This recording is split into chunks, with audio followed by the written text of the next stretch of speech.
Qu'allez-vous faire à Notre-Dame?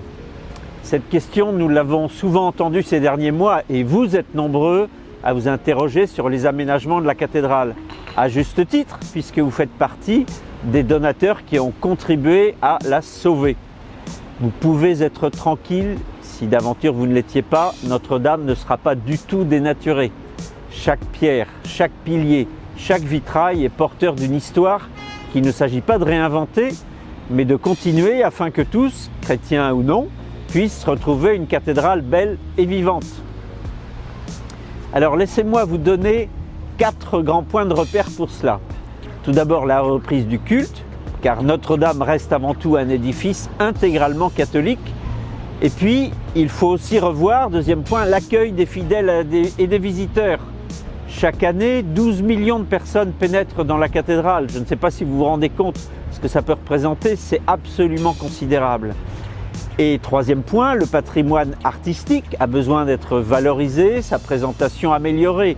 Vous savez, avant l'incendie, certaines chapelles étaient très encombrées, les œuvres d'art n'étaient pas toujours visibles, elles étaient sales. Il s'agit de rendre tout cela beau maintenant. Et enfin, une nouvelle mise en lumière est prévue, un éclairage adouci, à hauteur du visage, qui va permettre d'équilibrer tout l'éclairage dans Notre-Dame. Le son aussi va être entièrement revisité. Ces objectifs se traduisent concrètement par des projets qui ont été présentés au ministère de la Culture, qui est le propriétaire, en fin d'année dernière.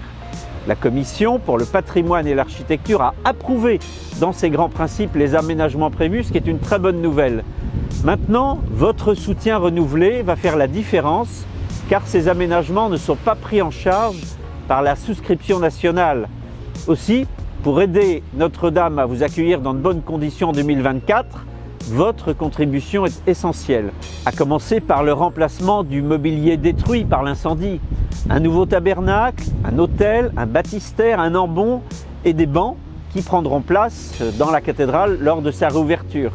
Il faut également reconstruire un reliquaire pour la couronne d'épines avec un lieu de recueillement qui n'existait pas. Chaque nouveau don demande un certain effort, c'est vrai, mais je crois que nous savons pouvoir compter sur votre soutien. D'avance, un très grand merci pour Notre-Dame de Paris.